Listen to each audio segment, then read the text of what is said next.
স্বাগত জানাচ্ছি প্রবাসী সংবাদে। সঙ্গে আছি আমি লাইবা জান্নাত। মালয়েশিয়ায় অধ্যয়নরত 10,000 বাংলাদেশি শিক্ষার্থীকে গ্র্যাজুয়েট প্লাস ভিসা দেওয়ার কোনো পরিকল্পনা নেই, এমনটাই জানিয়েছেন দেশটির উচ্চশিক্ষা বিষয়ক মন্ত্রী জামরুই আব্দ কাদের।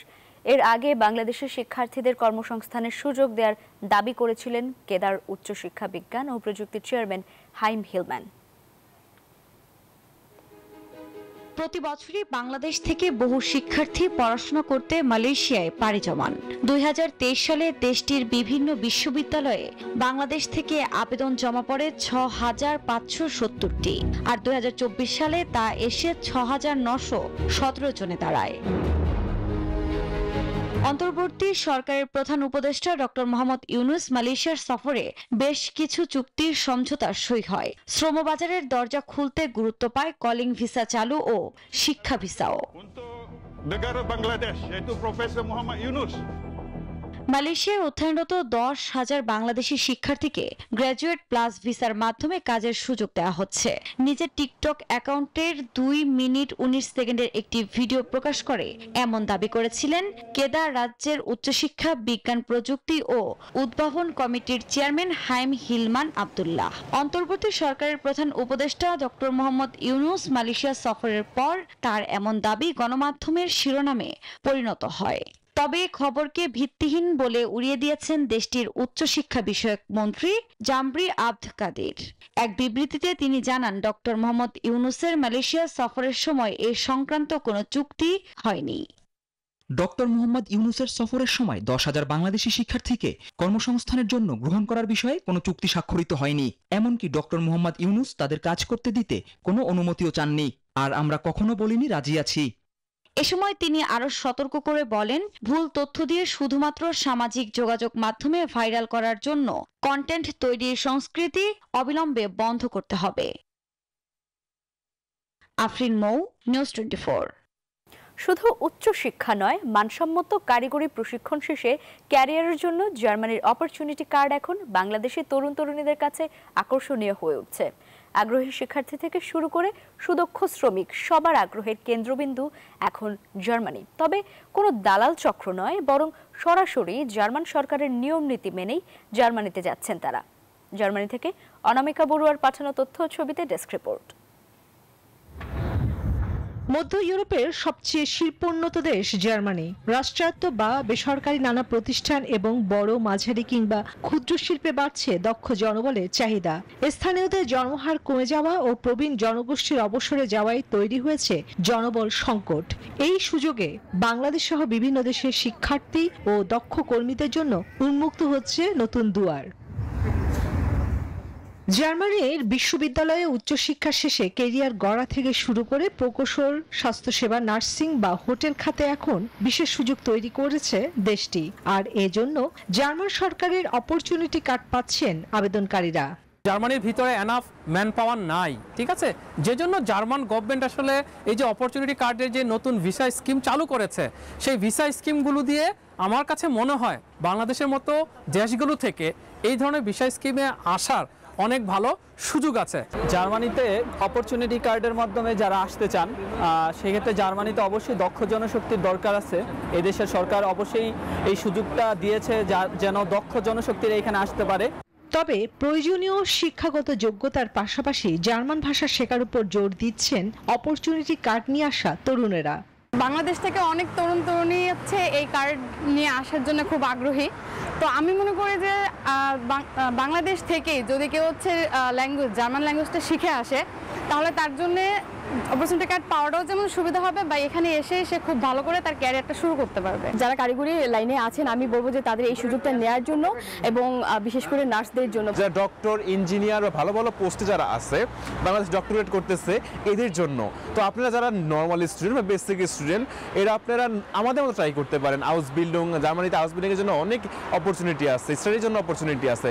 জার্মানিতে দীর্ঘদিন বসবাসরত বাংলাদেশিরাও মনে করেন ডাঙ্কি পথে ঝুঁকি নিয়ে বা ভয়ঙ্কর ভূমধ্যসাগর পাড়ি দিয়ে নয়, বরং সরকারের ওয়েবসাইটের মাধ্যমে বৈধভাবে আবেদন করে সুযোগ কাজে লাগাতে হবে।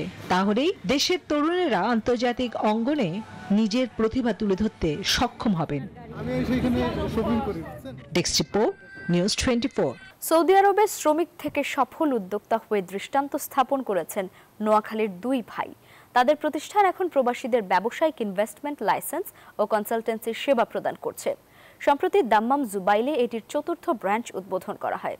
নিজেদের দক্ষ ও যোগ্য হিসেবে গড়ে উদ্যোক্তা হলে বাংলাদেশি প্রবাসীদের জন্য আরও কর্মসংস্থানের সুযোগ তৈরি হবে, এমনটি বলছেন সংশ্লিষ্টরা। সৌদি আরব থেকে রুস্তম খানের পাঠানো তথ্য ছবিতে ডেস্ক রিপোর্ট। ২০১৭ সালে একজন সাধারণ শ্রমিক হিসেবে সৌদি আরবে যান নোয়াখালীর জুয়েল ও হৃদয় সুলতান। কাজ করেন বিভিন্ন প্রতিষ্ঠানে। চাকুরির দীর্ঘ অভিজ্ঞতাকে পুঁজি করে নিজেরাই উদ্যোক্তা হয়ে ওঠেন। দু ভাই মিলে গড়ে তোলেন প্রবাসীদের ব্যবসায়িক ইনভেস্টমেন্ট লাইসেন্স ও কনসালটেন্সি প্রতিষ্ঠান। এর মাধ্যমে বাংলাদেশি, ভারতীয়, পাকিস্তানি, মিশরীয় ও ফিলিপিনো প্রবাসীরাও সৌদি আরবে নিজস্ব ব্যবসা শুরু করতে পারছেন। যারা ইনভেস্ট করতে চান তাদের এখানে প্রয়োজন হয় ইনভেস্টর লাইসেন্স। ওই লাইসেন্স দিয়ে আপনি নিজের মালিকানায়, সম্পূর্ণ 100% নিজের মালিকানায় আপনি ইনভেস্ট করতে পারবেন, বিজনেস করতে পারবেন। আর এই লাইসেন্সের কাজটাই আমরা করে দিই। আমাদের মাধ্যমে এই পর্যন্ত 700 অধিক প্রবাসীদের ইনভেস্টর লাইসেন্স করতে সক্ষম হয়েছি, যার মাধ্যমে প্রায়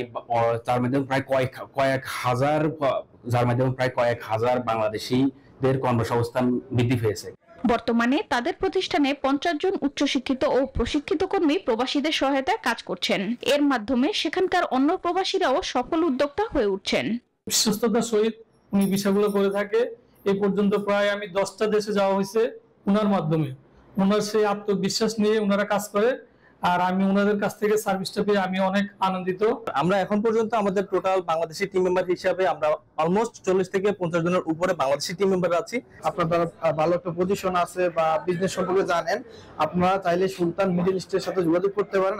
তাদের অনুসরণ করে অন্যরাও নিজেদের দক্ষ ও যোগ্য উদ্যোক্তা হিসেবে গড়ে তুললে বাংলাদেশি প্রবাসীদের জন্য আরো কর্মসংস্থানের সুযোগ তৈরি হবে বলছেন সংশ্লিষ্টরা। Desk report, news 24।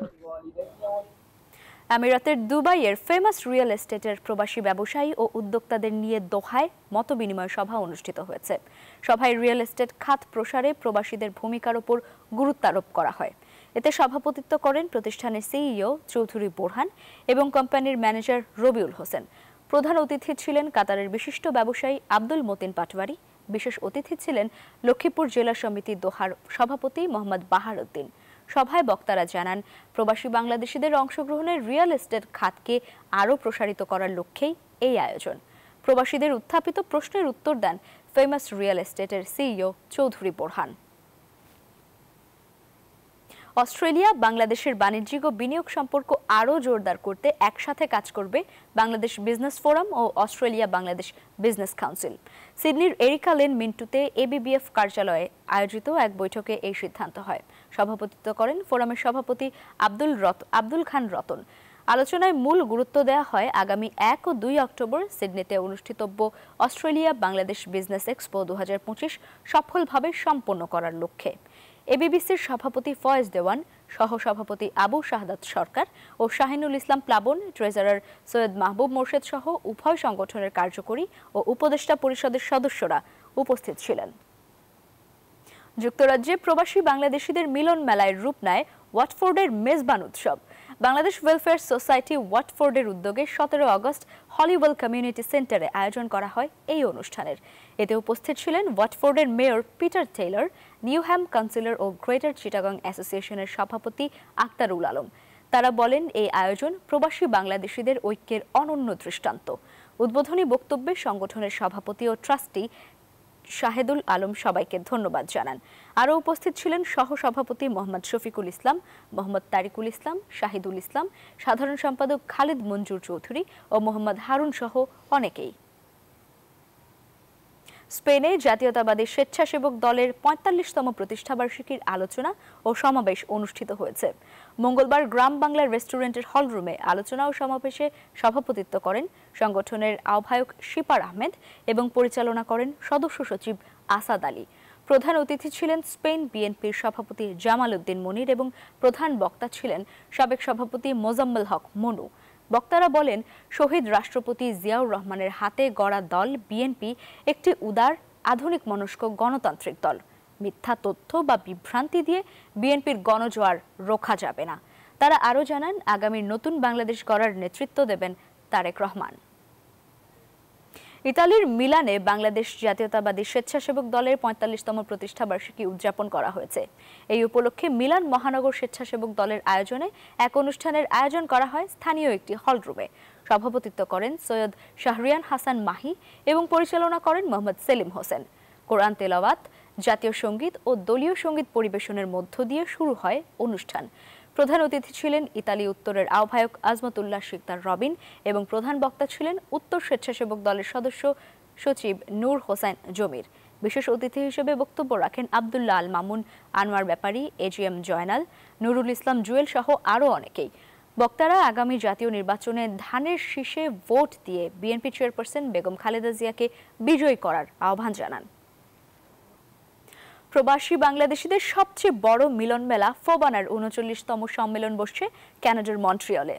সঙ্গীত শিল্পী, অভিনেতা, অভিনেত্রী, শিক্ষাবিদ, বুদ্ধিজীবীদের মিলন মেলায় মন্ট্রিয়লের ব্যস্ততম প্লাজা ডাউনটাউন হয়ে উঠেছে মহাযজ্ঞ। ৩০ আগস্ট থেকে শুরু হওয়া দুদিনের আয়োজনে অংশ নেবেন উত্তর আমেরিকা থেকে আগত সঙ্গীত শিল্পী, অভিনেতা, অভিনেত্রী, শিক্ষাবিদ, গবেষক ও প্রবাসী বাংলাদেশিরা। কনভেনার জিয়াউল হক জিয়ার নেতৃত্বে সব প্রস্তুতি ইতোমধ্যে শেষ হয়েছে। আয়োজকরা জানিয়েছেন, মন্ট্রিয়লের সামাজিক ও সাংস্কৃতিক সংগঠনগুলোর পাশাপাশি প্রবাসী ব্যবসায়ী এবং রাজনৈতিক নেতারাও থাকবেন এতে। 3 দিনের সম্মেলনে সাংস্কৃতিক অনুষ্ঠান, মঞ্চনাটক, আবৃত্তি, seminar, fashion show, talent show এবং ফোবানা স্কলারশিপ প্রদান সহ থাকছে আরও নানান আয়োজন। বাহরাইনে কার্যকর হচ্ছে নতুন মৎস্য আইন। নতুন আইনে বলা হয়েছে, প্রতিটি বাণিজ্যিক মাছ ধরার জাহাজে কমপক্ষে একজন বাহরাইনি জেলে থাকতে হবে। পাশাপাশি মাছ ধরার লাইসেন্সের জন্য আবেদনকারীকে অবশ্যই বাহরাইনের নাগরিক হতে হবে এবং তার বয়স হতে হবে 18 বছরের বেশি। আবেদনকারীকে শারীরিকভাবে সুস্থ থাকতে হবে এবং তার বিরুদ্ধে কোনো অপরাধমূলক রেকর্ড থাকা চলবে না। এই লাইসেন্স 1 বছরের জন্য বৈধ হবে এবং একই শর্তে তার নবায়নযোগ্য। জাহাজের আকারের ওপর নির্ভর করে নির্ধারণ করা হবে কতজন জেলে থাকতে হবে। আইন লঙ্ঘন করলে কমপক্ষে 6 মাসের জেল এবং 5000 বাহরাইনি দিনার পর্যন্ত জরিমানা হতে পারে। বর্তমানে দেশটিতে প্রায় 3000 বাংলাদেশি শ্রমিক মাছ ধরার পেশায় নিয়োজিত রয়েছেন। শাহবাগের লং মার্চ কর্মসূচিতে পুলিশি হামলার অভিযোগ তুলে স্বরাষ্ট্রমন্ত্রীকে ক্ষমা চাওয়ার দাবি জানিয়েছেন প্রকৌশল শিক্ষার্থীরা। সরকার গঠিত কমিটি প্রত্যাখ্যানও করেছেন তারা। তবে পুলিশ বলছে, শিক্ষার্থীদের আন্দোলনে বাধা দেয়া হয়নি। যমুনা অভিমুখে যাত্রা শুরু করলে তাদের বাধা দেয়া হয়েছে।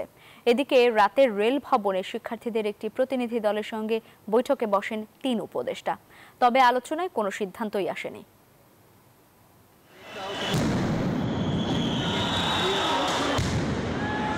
প্রকৌশল বিশ্ববিদ্যালয়ের আন্দোলন অবশেষে সাউন্ড গ্রেনেড আর জল কামান পর্যন্ত গিয়েছে। শিক্ষার্থীরা শাহবাগের অবস্থান থেকে প্রধান উপদেষ্টার বাসভবন যমুনার দিকে অগ্রসর হওয়ার চেষ্টা করলে পুলিশের বাধার মুখে পড়েন। এক পর্যায়ে শিক্ষার্থীদের ছত্রভঙ্গ করার চেষ্টা করে পুলিশ। শুরু হয় ধাওয়া পাল্টা ধাওয়া। পরিস্থিতি নিয়ন্ত্রণে পুলিশ লাঠিচার্জ করে, নিক্ষেপ করা হয় সাউন্ড গ্রেনেড, জল কামানো দাগা হয়। ধাওয়া পাল্টা ধাওয়ার এক পর্যায়ে হোটেল ইন্টারকন্টিনেন্টাল ও শাহবাগ মোড় ঘিরে অবস্থান নেন শিক্ষার্থীরা। শিক্ষার্থীরা বলছেন, হামলার ঘটনায় সরকারকে ক্ষমা চাইতে হবে। প্রজ্ঞাপনের মাধ্যমে গঠন করা সরকারি কমিটি প্রত্যাখ্যানের কথাও জানান তারা।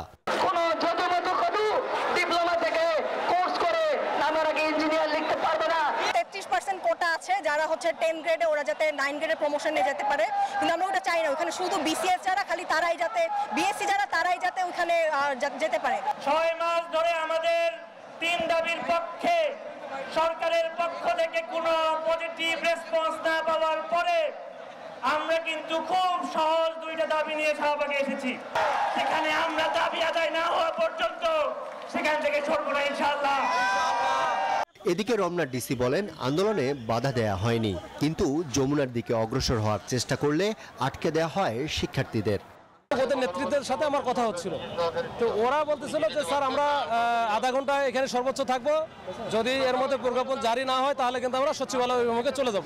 হুট করে তারা কিন্তু যে যমুনার দিকে ইন্টারকন্টিনেন্টাল মোড়ে আমাদের যে ব্লকেট আছে এখানে দৌড়ায় তারা সব চলে আসলো। আমরা জানি না, আমরা পিছনে পিছনে দৌড়ে আসছি। এখানে ব্লক ভাঙছে, ভাঙার পরে তারা একেবারে যমুনা যে মাননীয় প্রধান উপদেষ্টা বাসভবন অবধি চলে গেছে। এরপর আমরা ওয়াটার ক্যানন নিয়ে এসে পানি মেরে হালকা ডিসপার্স আমরা করেছি। এর আগে 3 দফা দাবি আদায়ে লং মার্চ টু ঢাকা কর্মসূচিতে যোগ দিতে শিক্ষার্থীরা বুয়েট থেকে মিছিল নিয়ে শাহবাগ মোড়ে আসেন। এতে বন্ধ হয়ে যায় যান চলাচল। আরিফুল ইসলাম, নিউজ 24, ঢাকা। এদিকে হোটেল ইন্টারকন্টিনেন্টালের সামনে পুলিশের সঙ্গে শিক্ষার্থীদের সংঘর্ষের ঘটনায় দুঃখ প্রকাশ করেছেন ডিএমপি কমিশনার সাজ্জাদ আলী। বুধবার রাতে শাহবাগ মোড়ে এসে শিক্ষার্থীদের সঙ্গে দেখা করে দুঃখ প্রকাশ করেন তিনি। এদিকে শিক্ষার্থীরা জানিয়েছেন আন্দোলন চলমান থাকবে। আজ বিকেল 5টায় সংবাদ সম্মেলনে বিস্তারিত জানাবেন তারা। অপ্রীতিকর ঘটনা হয়েছে, সেই জন্য আমি এই ঢাকা মেট্রোপলিটন পুলিশের পুলিশ কমিশনার হিসেবে অত্যন্ত দুঃখিত। আজকের এই অপ্রীতিকর ঘটনার জন্য আমি একটি তদন্ত কমিটি আগামীকাল গঠন করব। আমরা আগামীকাল বিকেল 5টায় আইবি অর্থাৎ ইনস্টিটিউট অফ ইঞ্জিনিয়ার্সের কাউন্সিল হলে নাগরিকদের জন্য একটি সভা, এবং সেই সভায় আমরা ফিউচার কর্মসূচি ঘোষণা করব ইনশাআল্লাহ। আন্দোলনরত প্রকৌশল শিক্ষার্থীদের ওপর পুলিশের লাঠিচার্জের তীব্র নিন্দা ও প্রতিবাদ জানিয়েছেন বুয়েটের উপাচার্য অধ্যাপক ডক্টর আবু বোরহান মোহাম্মদ বদরুজ্জামান। বুধবার সন্ধ্যায় রাজধানীর শাহবাগে অবস্থানরত শিক্ষার্থীদের সঙ্গে সংহতি জানিয়ে তিনি বলেন, জড়িতদের বিরুদ্ধে তদন্ত করে ব্যবস্থা নিতে হবে। শিক্ষার্থীদের সড়ক ছাড়ারও আহ্বান জানান তিনি।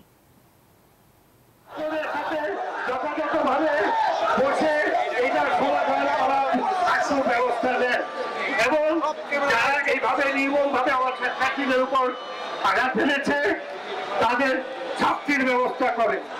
আগামী জাতীয় নির্বাচনের খসড়া রোডম্যাপ চূড়ান্ত করেছে নির্বাচন কমিশন। আজ সেই রোডম্যাপ ঘোষণা করা হতে পারে।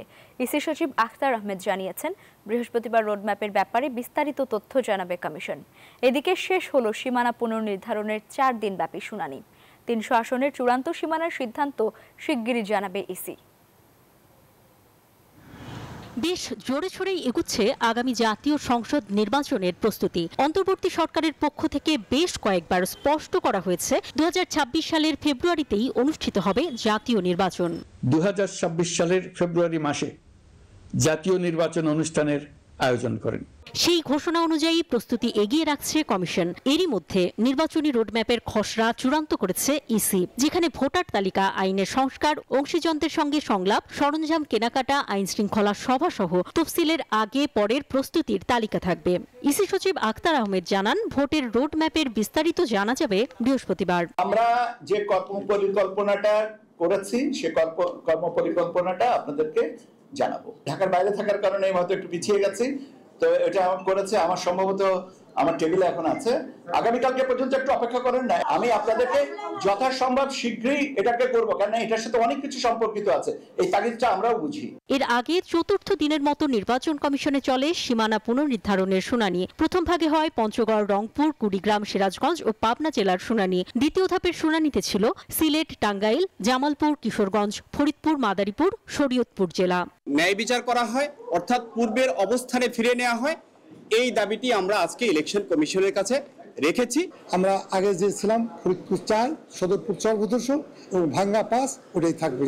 জনগণের ইচ্ছা এবং প্রশাসনিক সুবিধা এগুলো সবগুলোকে পদদলিত করে এটা করা হয়েছিল, কারণ ছিল পলিটিক্যাল। শুনানি শেষে ইসি সচিব জানান, 33 জেলার 84টি সংসদীয় আসনের শুনানি হয়েছে। 4 দিনের শুনানিতে 1893টি দাবি ও আপত্তি শুনেছে নির্বাচন কমিশন। শীঘ্রই জানানো হবে সীমানার চূড়ান্ত সিদ্ধান্ত। এই যে মতামত যেটা পেয়েছি সেগুলো আমরা লিপিবদ্ধ করেছি এবং লিপিবদ্ধ করে এখন আমরা পর্যালোচনা করে যত সম্ভব শীঘ্রই আমরা চূড়ান্ত তালিকাটা প্রকাশ করব। সংসদীয় আসনের সীমানা পুনর্নির্ধারণের শুনানি শেষে নির্বাচনী প্রস্তুতির দৌড়ে আরও এক ধাপ এগিয়ে গেল নির্বাচন কমিশন। অন্তরা বিশ্বাস, নিউজ 24, ঢাকা। রাকসু নির্বাচন ঘিরে কিছুতে যেন বিতর্ক পিছু ছাড়ছে না। আবারও পরিবর্তন করা হয়েছে রাকসু নির্বাচনের ভোটের তারিখ। 28 সেপ্টেম্বরের পরিবর্তে 25 সেপ্টেম্বর ভোটের তারিখ নির্ধারণ করা হয়েছে। রাতে নির্বাচন কমিশনের এক বৈঠকে এই সিদ্ধান্ত নেওয়া হয়। এর আগে দুপুরে নির্বাচন কমিশন নির্ধারিত 15 সেপ্টেম্বরের পরিবর্তে 28 সেপ্টেম্বর ভোটের তারিখ নির্ধারণ করে। তবে 28 সেপ্টেম্বর হিন্দু ধর্মাবলম্বীদের শারদীয় দুর্গাপূজার মহাষষ্ঠীর দিন থাকায় রাকসুর ভোট গ্রহণের তারিখ আবারও পরিবর্তন করা হবে। রাকসুর প্রধান নির্বাচন কমিশনার ডক্টর অধ্যাপক এফ নজরুল ইসলাম জানান, ভোটের ডেট নির্ধারণ করার সময় মহাষষ্ঠীর বিষয়ে জানা ছিল না, তাই নির্বাচন কমিশন আবারও বৈঠকে বসে এই সিদ্ধান্ত নেয়। আগামী মাসে মাঠে গড়াবে এশিয়া কাপের 17তম আসর। তবে টুর্নামেন্ট শুরুর আগেই উত্তাপ ছড়াচ্ছে ভারত পাকিস্তান ম্যাচ। এশিয়া কাপের হাই ভোল্টেজ এই ম্যাচ নিয়ে এবার মুখ খুলেছেন পাকিস্তানের কিংবদন্তির সাবেক অধিনায়ক ওয়াসিম আকরাম। জয় পরাজয়ের বাইরে গিয়ে খেলোয়াড় ও দর্শকদের কাছ থেকে সুশৃঙ্খল আচরণ আশা করছেন তিনি। এছাড়া সাম্প্রতিক ফর্মে ভারতকেই ফেভারিট মানছেন ওয়াসিম। আগামী 9 সেপ্টেম্বর সংযুক্ত আরব আমিরাতে পর্দা উঠছে এশিয়া কাপের। চলতি বছর টি20 ফরম্যাটে আয়োজন হবে টুর্নামেন্টটি, যেখানে দর্শকদের আগ্রহের কেন্দ্রবিন্দুতে ভারত পাকিস্তান মহারণ। দুই চিরপ্রতিদ্বন্দ্বীর বহুল প্রতীক্ষিত এই ম্যাচ মাঠে গড়াবে আগামী 14 সেপ্টেম্বর। রাজনৈতিক বৈরিতার কারণে ম্যাচটি অনুষ্ঠিত হবে কিনা তা নিয়ে দীর্ঘদিন ধরেই ছিল অনিশ্চয়তা। তবে সব গুঞ্জনের অবসান ঘটিয়ে ম্যাচ আয়োজনের সিদ্ধান্ত নিশ্চিত করেছে আয়োজকরা। আর এই ম্যাচকে ঘিরে ক্রিকেট প্রেমীদের উদ্দেশ্যে গুরুত্বপূর্ণ বার্তা দিয়েছেন পাকিস্তানের কিংবদন্তি সাবেক অধিনায়ক ওয়াসিম আকরাম। টেলিকম এশিয়া স্পোর্টকে দেয়া এক সাক্ষাৎকারে আকরাম খেলোয়াড়দের পাশাপাশি সমর্থকদের দায়িত্বের কথা স্মরণ করিয়ে দেন। এ ধরনের হাই ভোল্টেজ ম্যাচে শৃঙ্খলা বজায় রেখে খেলার কৌশল ধরে রাখা সবচেয়ে জরুরি। ভারতীয়রা যেমন দেশপ্রেমিক হয়ে নিজের দলের জয় চাইবে, পাকিস্তানিরাও তাই করবে, কিন্তু সবকিছুর ঊর্ধ্বে থাকতে হবে খেলাধুলার চেতনা। ভারত পাকিস্তান দ্বৈরথ সবসময় সমানে সমান হলেও সাম্প্রতিক ফর্মে ভারতকে এগিয়ে রাখছেন আকরাম। ফর্মের বিচারে ভারতই ফেভারিট। তারা সম্প্রতি দুর্দান্ত ক্রিকেট খেলেছে, তবে ম্যাচের দিন যে দল চাপ সামলাতে পারবে তারাই জয় পাবে। চলতি বছরের শুরুতে দুবাইয়ের চ্যাম্পিয়ন ট্রফির গ্রুপ পর্বে পাকিস্তানকে হারায় ভারত। এর আগে 2024 টি20 বিশ্বকাপের গ্রুপ পর্বেও জয় ছিনিয়ে নেয় ভারতীয়রা। এসব পরিসংখ্যানও ম্যাচে ভারতকে এগিয়ে রাখছে, বলছেন ক্রীড়া বিশ্লেষকরা। কাজী আয়েশা, নিউজ 24। আর এই ছিল নিউজ 24 প্রবাসের সংবাদে। আরও সংবাদ ও বিশ্লেষণ জানতে ভিজিট করুন news24bd.tv। ধন্যবাদ সবাইকে।